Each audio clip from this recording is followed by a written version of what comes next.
Hello, I'm Casey Aiken, and this is 21 This Week. Coming up next, will Montgomery County ban Styrofoam cups? Montgomery County Public School System admits 800 unaccompanied minors. How much will it cost county taxpayers? And election season gets into gear. GOP has Hogan 3 points behind, giving hope to Republicans. And will Anthony Brown be harmed by his association with Ray Rice? Stay tuned. Our panel of insiders will give you the story behind the story. We're joined by Democratic activist Sam Statland, National Republican Committee woman Nicolee Ambrose, former state senator Jeane Roesser, and political consultant Rich Parsons. Stay tuned for these stories and more on the next 21 This Week.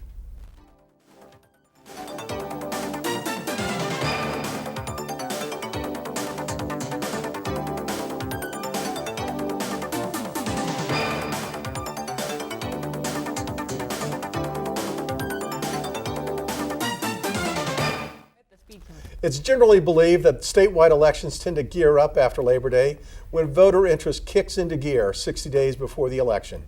Maryland Republicans, who hope to take back the governor's mansion in Annapolis, released a poll that suggests GOP candidate Larry Hogan is within 3 points of his Democratic opponent, Lieutenant Governor Anthony Brown. Sam, how much reliability would you place on the GOP poll? Casey, I don't know where you come up with these figures. Every poll that I've seen, going back over a year, shows a 13 to 18 point lead for Lieutenant Governor Brown. These figures have not changed. You're quoting a partisan internal poll taken by a Republican favoring Republican. Brown wins, no hands about it. All right, well, let's see what Nicolee says. Nicolee, so, as Sam pointed out, the most recent public poll conducted early in the summer had Larry Hogan down by 15 points. How do you account for the big change? So actually the most recent poll, which has Hogan within 3, was taken between August 18th to 19th. General sample of general election voters, and I'd say there are a few things we're really excited about Hogan for. One, he built for the past 4 years Change Maryland, which totally focuses on taxes and all the reasons people are fleeing the state because they can't get a job here, and because we've had 80 new taxes. If you boil it down into 40 new categories of taxes in just under Brown and Governor O'Malley, we've got to stop this. People want to stay in the state, and to that end, we're getting so much national attention now. We have Governor Christie, who not only got elected in a blue state, but is chairman of the Republican Governors Association, coming here this coming Wednesday to support Hogan. So lots of So Hogan's got traction, is what you're saying. There we go. Okay, bingo. Jeane, now all this week the chatter has been about the Ray Rice domestic abuse thing that's gone viral.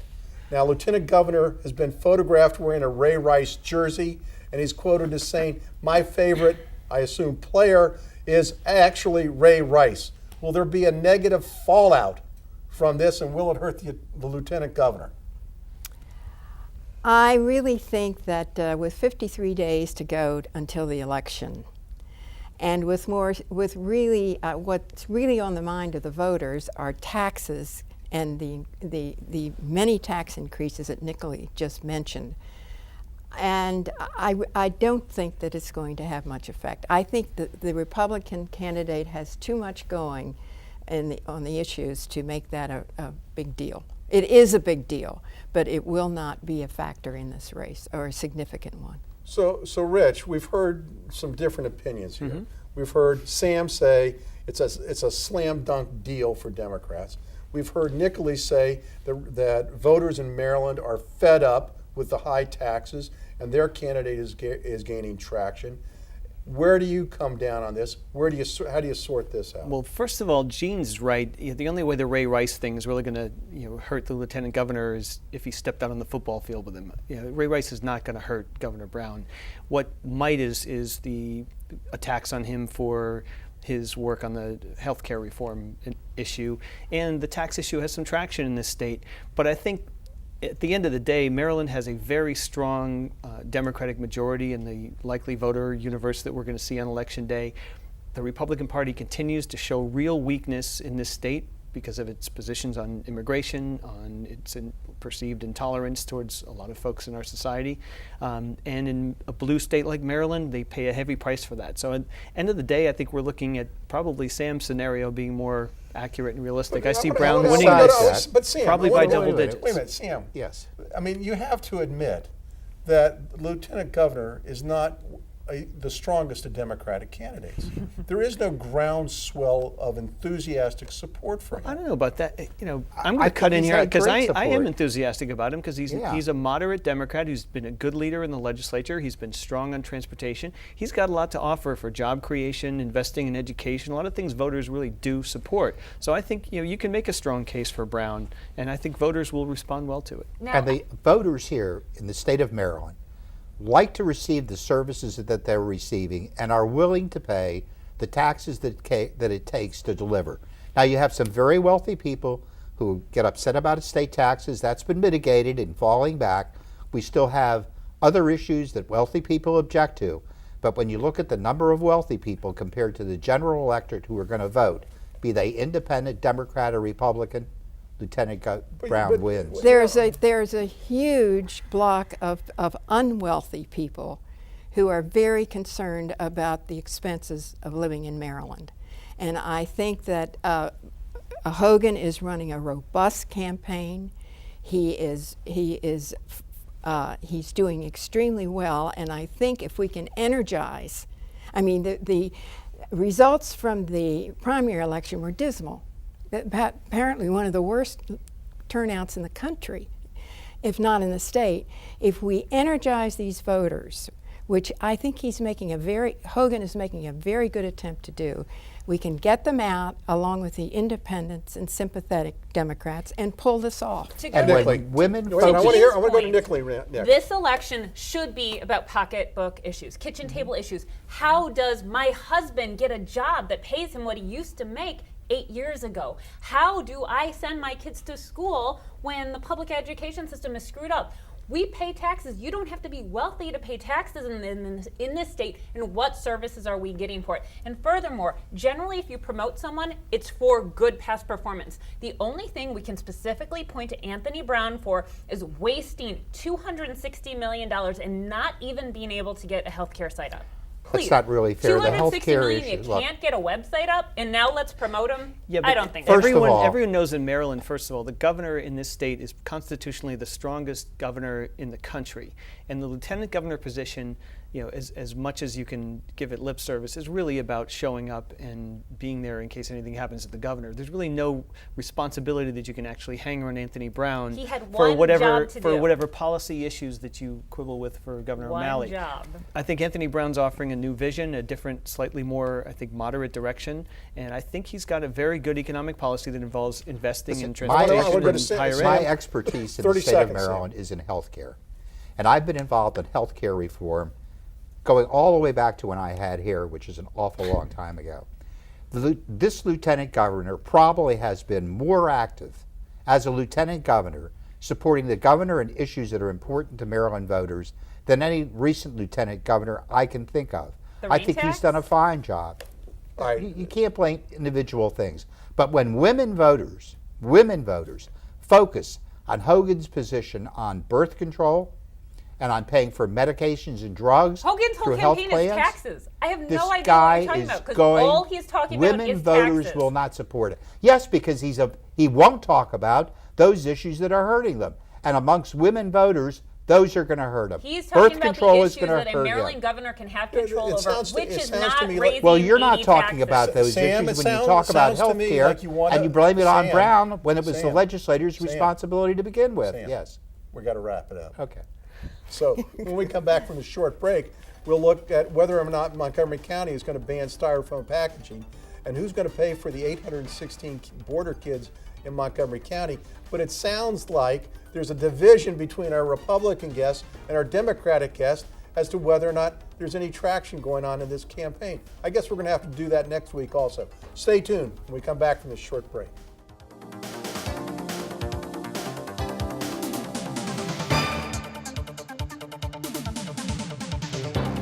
Distance until No secret that makes you smile. reliable sources say that chicken soup Has found their way out of this here tonight. Dangerous, but they are returned.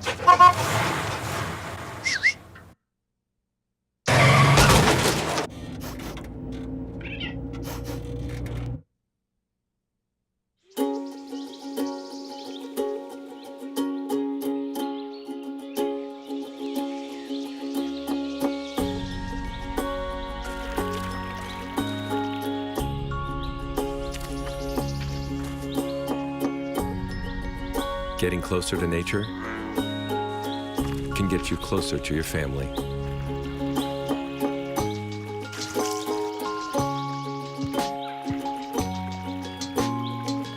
Go to discovertheforest.org. And welcome back. Earlier reports on the number of unaccompanied immigrant minor children were updated this week when it was disclosed that 816 border children have been admitted this year into the Montgomery County public school system.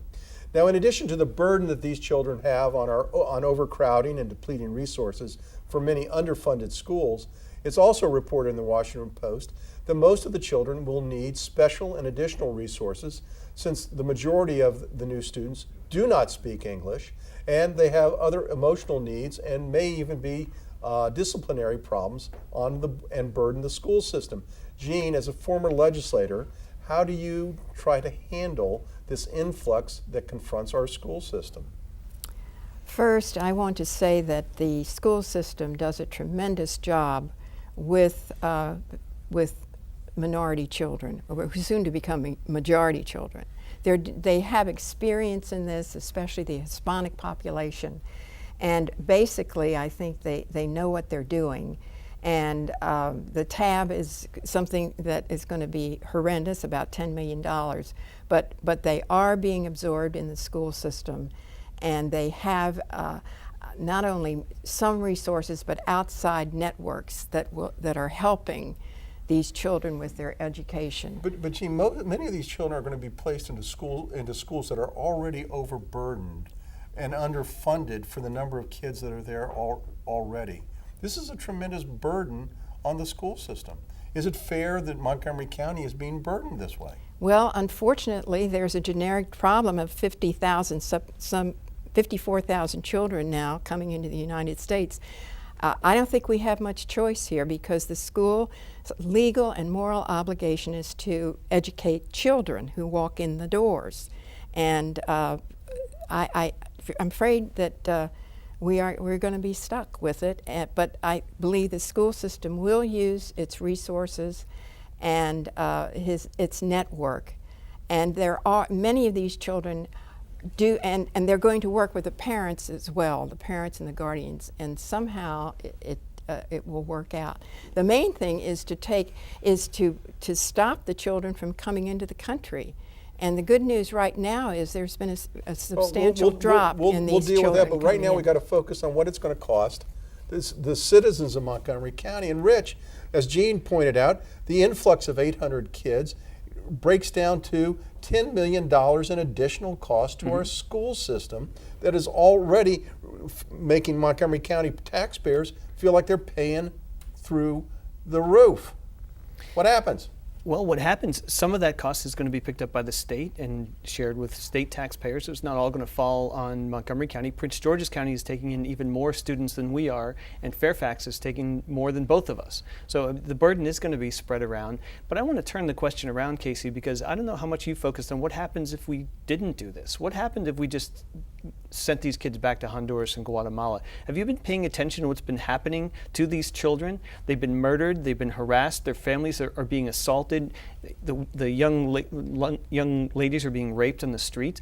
These children are going back to a living nightmare. And if we have any compassion as a nation, if we have any sincerity and belief in what's inscribed on the Statue of Liberty about sending your tired, poor, huddled mass. If we have any, Casey, if we have any compassion as Americans, there should be controls over our border is heartless and cruel these are and immoral. children, and as a Christian myself, I feel an obligation to reach out if I have the ability to do so. I'm happy to do so with some of my Why taxpayers don't we go to help over, why children don't we who go are over facing to the murder Middle East and gang bring all violence the as the Syrian alternative. and Iraqi children that have been These are not beheaded and killed because they're Christians or because they're Shiite Muslims. America is And- at its best when we live up to our values and Rich, don't be you're- hypocrites. Rich, you're really, this is a canard. You're it's saying, not. yes, it is. If we just deported these kids and didn't put them in the public schools, or said they can't, I'm just pressing you because you're questioning the value of this money I'm we're spending. questioning the value. What is the alternative? Don't have them go to school and sit around in the corner and get involved in drugs and gangs here. What are you proposing? You don't think I there's don't think that's drugs better. and gang activity already in Montgomery County? Of course there is. You don't think Casey, there's going to I be think The question is, more- do you want to additional take gang- children and educate them, or let them roam the streets with But nothing to do? Here is Nicolee. the question of the standard. What standard are you using? Because last I saw, 400 children were gassed in Syria.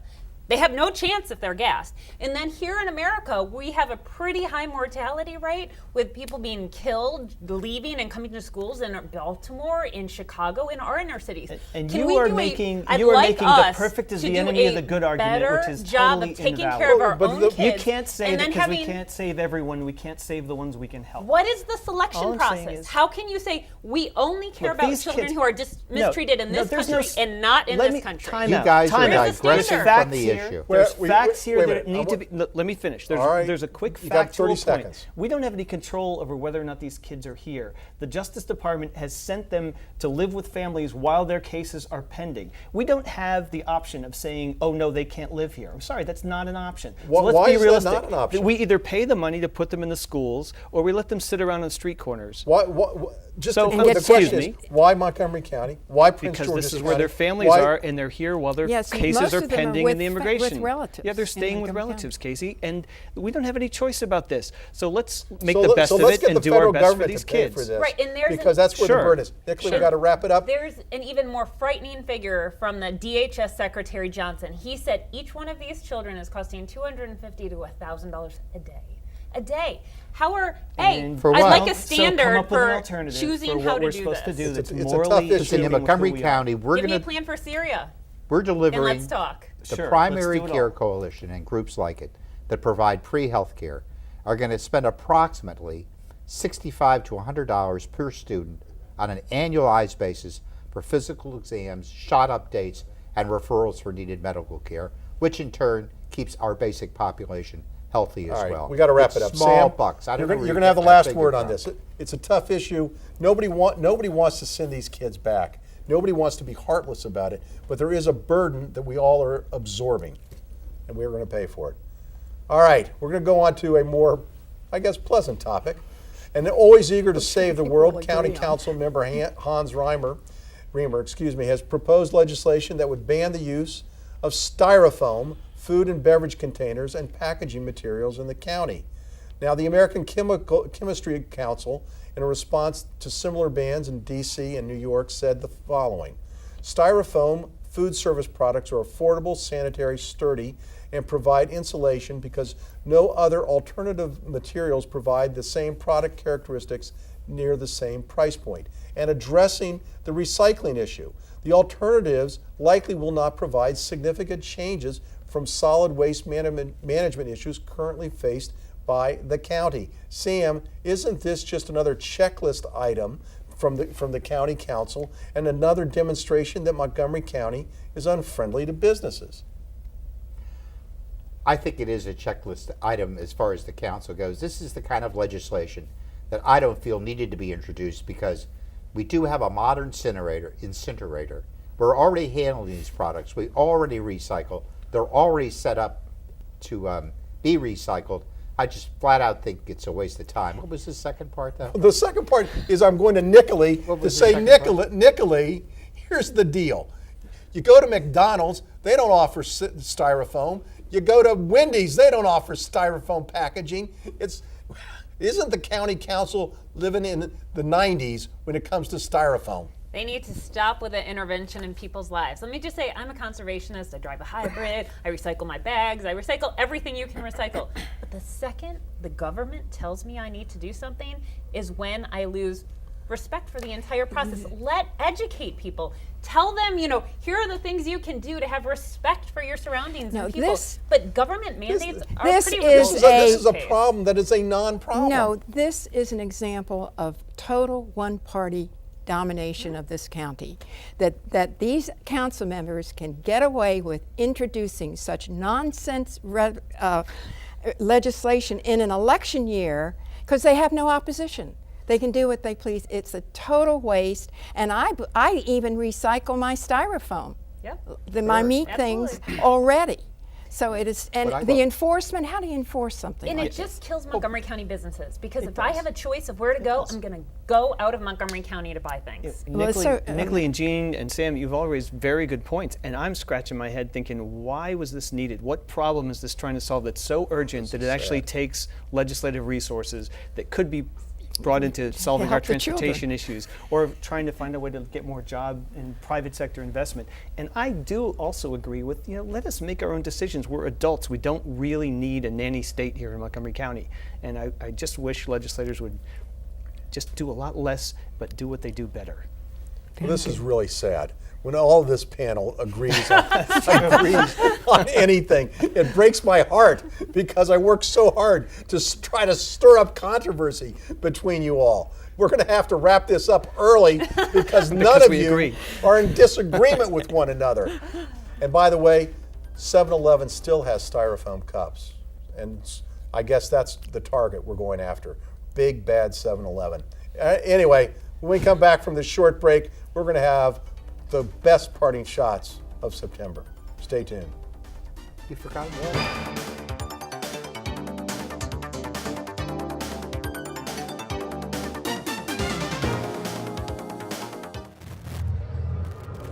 Looking for these? You drive buzzed. It could be one very expensive ride.